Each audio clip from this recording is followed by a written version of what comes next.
naa li mu jur ci yokkute ci wàllu économie kenn dootu ko werante te loolu dafa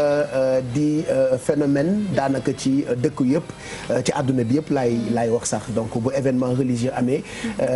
dafa am ci wàllu économie loo xam ni yokkute lay jur pour réew mi li ci consommation li ci jënd li ci jaay li ci transaction ci wàllu koppar donc au-delà de yàlla bi nga ci am dëkk bi itam daf ciy am yokkute may mun a da ciy am yokkute Pape Cheikh déjà on parle beaucoup du pays gis nañ ni jour màggal sax RFI dañu defoon seen appel yooyu nit yi di woote di wax ci màggalu Touba bi donc mu nekk benn évolution boo xamante ni peut-être dina nekk vitrine par rapport ak sous-région beeg yooyu màggalu Touba nekk événement religieux bu gën a important ci Afrique de l'Ouest donc mu nekk nag événement boo xamante ni comme ni nga ko waxee Pape Cheikh dafay drainer mobiliser ay ressources financières yu bëri ñu ngi ko évaluer à peu près autour de 250 milliards yoo xamante ni dina dugg ci màggal bi boo bëri na trop xaalis bu bëri la yàlla na gën amiin donc xaalis boobu nag boo ko xoolee l'essentiel des dépenses dafay dem ci li nga xamante ni moom mooy alimentaire c'est-à-dire lekk beeg tout ce qui est bétail tout ce qui est naan beeg yooyu noonu yëpp xaalis bi ci des aussi lu ci gën a bëri nag day dem aussi ci li nga xam ne mooy solo bi parce que nit ñi dañuy jënd yére yu bëri dañuy toilette parce que cheveux dem waaw cheveux demul te cheveux bokk na ci gën a cher ci dépense yi mais or yi dem na waaw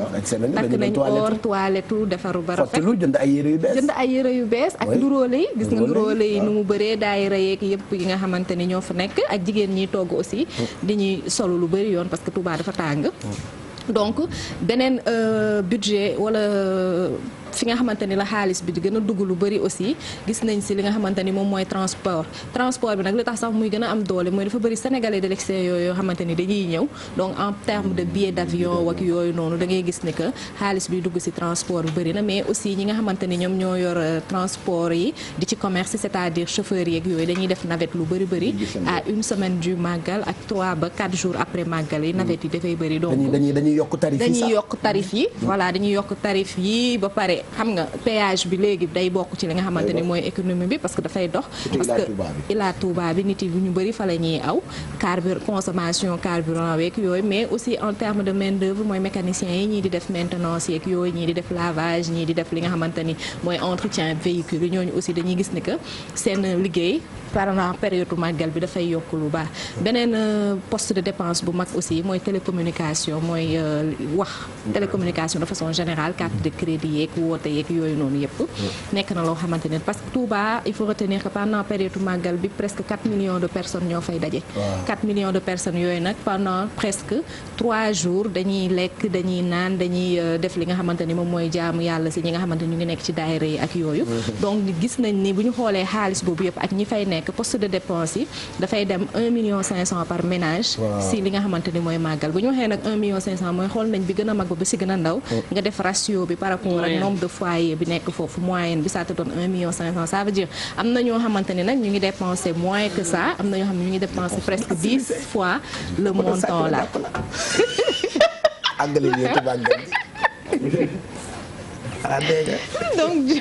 donc du coup daal ma intellectuel àggalil ci mag sàcc courant jëlal ak daal donc bu ma jigee ci li nga xamante ni moom mooy télécommunication lépp li nga xamante ni moom mooy construction aussi Pape Cheikh ak li nga xamante ni moom mooy bâtiment dafay parce que nit ñi dañuy def ay rénovation chaque fois dafay am ay chantier yu bëri tali yi aussi dañ koy defaraat infrastructure beeg yooyu donc boo ko c'est tous les secteurs waaw mën nañu wax ak le commerce bi aussi parce que da ngay gis ni que ñi doon nekk ambulant fii yëpp dañuy dem Touba ñiy jaay voilà yóbbu ko dafay mel ni comme gis nga bu tabaski di ñëw wala Korité nga dem marché HLM gis nit ñi ni ñuy tegee ju carax yeeg tissu yeeg col yeeg yooyu dañ koy transposer Touba en fait dafay nekk finalement la première économie du pays parce que booy xool de façon générale xam nga Touba mooy deuxième économie Sénégal après Dakar moom moo ñëw ci ville économique mais pendant ces 3 jours là lépp dafay dem foofu da ngay xool sax yow boo desee Dakar da ngay jàpp ni que presque kenn nekk fi donc dem na ba nit ñi sax finalement période màggal ñu ci bëri duñ ci liggéey parce que boo liggéeyee doo gis kenn donc mu nekk nag benn façon bu ñuy transposer économie nationale bi mu nekk nag ay fêtes yoo xamante ni nit yi au-delà des dépenses yi dañuy amaat li nga xamante ni mooy cohésion sociale. Ça raffermit les liens. ça crée beaucoup de choses. Et puis léegi dafa dem ba màggal bi dafa densifier dëkk bi c'est-à-dire redynamiser ko nit yi dafa tabax ay kër yu rafet dafa ay infrastructure da ngay gis léegi kër yi dañu rafet. Et puis dafay nekk benn phénomène boo xamante ni liñ doon jooy ay exode rural nit yi dëkkatuñu fa mais de plus en plus gis nañ ay kilifa yoo xam ne dañuy dem ba finalement ñibbi Touba. parce que dañ fay tabax nekk fa à l'aise am fa seen ay commerce am fa seen ay activités yoo xamante ni en dehors du màggal sax dafay dem ba dox Pape Cheikh. voilà intéressant en tout cas. man li ma ci bëgg a dolli mooy économie je pense que les chiffres c'est 250 milliards. de francs CFA la màggal gi di générer. après étude bu université bu Bambey. voilà léegi loolu c'est important parce que à chaque fois sànq mi ngi doon wax ni média étranger à chaque fois bu ñuy wax ci au-delà de l'aspect religieux bi dañuy joxe toujours ci angle économique bi c'est important te dafa tombé ci depuis 2-3 ans yi nga xamante ne dañ ko def jour férié mais bu nekkee jour férié Sénégal dina gagner chaque jour boo xamante ne plus de environ 40-50 milliards de francs CFA da koy compenser boobu da ko tripler sax parce que 250 milliards de francs CFA kon bu ñu neexoon jël sax une semaine de férié te xam ne dañu war a liggéey voilà aspect boobu au-delà de l'aspect religieux aspect boobu dafa am solo parce que du rek dañuy nekk ci suñu gëm-gëm toujours à chaque fois ñoom bu ñuy traiter seen angle de traitement dañ koy toujours yóoti ci côté religion bi mais au-delà de l'aspect religieux dafa am économie bi nga xam c'est important te day gën a doxal réew te loolu tamit mënul ñàkk ku nekk nag day adapté wu ak culture am ak religion te ñun nag ñi ngi ciy jéem a adapté wu ba di ñuy aspect suñu côté économie mi ngi ciy yokk te loolu tamit c'est toujours important ñu koy préciser. et que dëkk bu nekk am na événement religieux boo xamante ni waa dëkk ba daf leen di jaral ñu ci rey seen bopp cohésion sociale bi tax na par exemple fii Sénégal amul mouride amul tidiane amul catholique amul jullit ñëppay jógandoo demandoo ci mouvement su xew-xew yooyu donc du coup dañuy dépenser xaalis boo xamante ni dafay yokk. mais Pape Cheikh ñoom bu fekkente ne dañuy basé wu di waxtaan ci suñu aspect économique bi nga xamante ne màggal bi moom lay drainer même bu dul événement religieux tey boo dee xool occidentaux yi ñoom vacances bu jotee même bu dee dañuy leb dem vacances sax da leen di jaral leb dem vacances diggante juin ba août ils se sont obligés de jël xaalis dépenser ko génn dem vacances parce que si ñoom la bokk donc lii tamit su ñun la bokk parfois tam da ngay gis ay médias yoo xamante ne dañuy traiter sujet bi te duñu comprendre vraiment ce qui se passe ñun mosoon nañ am xeetu reportage yooyu xamatuma ban chaîne moo ko def mais buñ la présenter li nga xamante ne moom moo fi xew limite da nga naan lii nii secte la alors que ku nekk ci biir rek comprendre moo war a mën a def reportage ñoom ils comprennent mais justement en fait ils veulent justement communiquer comme ils veulent exactement donc loolu mooy seen objectif mais c'est des gens qui ont exactement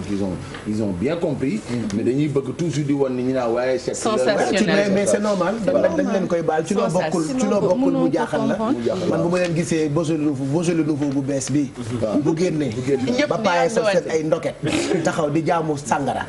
dafay bizarre ci man mais ñoom foofu la seen gëm di yëngal di naan di teel nouveau là tu as goûté à ça Beaujolais nouveau là daal di yëngal nii man di loolu ñu ñam man jaaxal la ma daal di yëngal man xam naa soo bokkoon ñoom dama ñam damay guux rek ba pare dañuy xentu nag ñu ko xentoo boo war a naan rek mais xentu bi nag Pape Cheikh di ko tifli léegi pourquoi man je disais que en fait considération wala importance bi màggal bi di am sax da nga koy xamee ci dispositif étatique bi koy accompagner parce que da ngay gis ni que ministre de l'intérieur dafay nekk tout le temps da ngay gis ni que ministres yi nga xamante ne ñooy wax ci wàllu électricité bi wàllu assainissement bi te comme on dit nguur lu ko yëkkati rek dafa fekk ni que am na doole donc voilà donc au-delà de li nga xamante ni moom mooy religieux comme on l'a dit Ndiaye souligné ko dafa am un fort impact économique boo xam ne et puis c'est de la publicité et du marketing pour le pays parce que da ngay xool fan yooyu yëpp on parle que du Magal de Touba. même produit yi ñuy yëngu ci dañuy changer seen ay yëf dem ak seen produit de consommation kii méngoo ak Magal ñu méngoo ñu ñëw lépp ñu kii ko voilà lépp ñu customiser ko en fonction de image yu Magal bi et tout donc mu nekk benn marketing comme je l'ai dit parce que comme li ma commencé woon c'est le plus grand événement religieux de l'Afrique de l'Ouest et puis ça suscite des intérêts pare ça suscite vraiment la curiosité pour ñuy dem di xool Sénégal di gëstu di xool suñu culture et éventuellement di xool suñuy croyances Pape Cheikh. voilà donc impact économique bu jëm ci événement religieux yi li ko sabab mooy màggal gi ñu génn ak Maymouna Gueye Bambalo merci pour ces infos ak liñ ci war a comprendre xam nga ñun moom daanu leer rek la ñu xam yenn saa yi dañuy fàtte sax ni ñu ngi gën a dooleel dëkk bi sans ñu rendre ci compte loolu bu amee ay borom xam-xam yu mel ni Maymouna indi ci ay leeral dañuy gën a kontaan ci suñu taxawaay ndax ñun moom aéroport yi dañuy fees donc loolu day yokk wàllu tourisme day yokk ci wàllu économie ñu jël waruwaay yi jël oto yi et tout ça dem wuli si fees dell ak xaalis ñu jébbal ki fi toogal sëriñ bi yooyu yëpp dafa am solo Maymouna dafa am solo juste ma terminer ak élan bi nga xamante ni léegi xale murit yi dañ ko am moo naan di investir si ay infrastructure gis nañ hôpitaux yi nga xamante ni ñu ngi koy defaraat ay jannatul mahwa je pense ak université bi nga xamante ni aussi murit yi bëgg nañ ko defar donc mu lay rejoindre si li nga wax rek muy dafa nekk benn processus boo xamante ni vraiment suñ ko toppee dina dem ba ville bi dina nekk une ville importante du Sénégal. Voilà merci Maymouna Gueye Bambalo 10h mooy doog a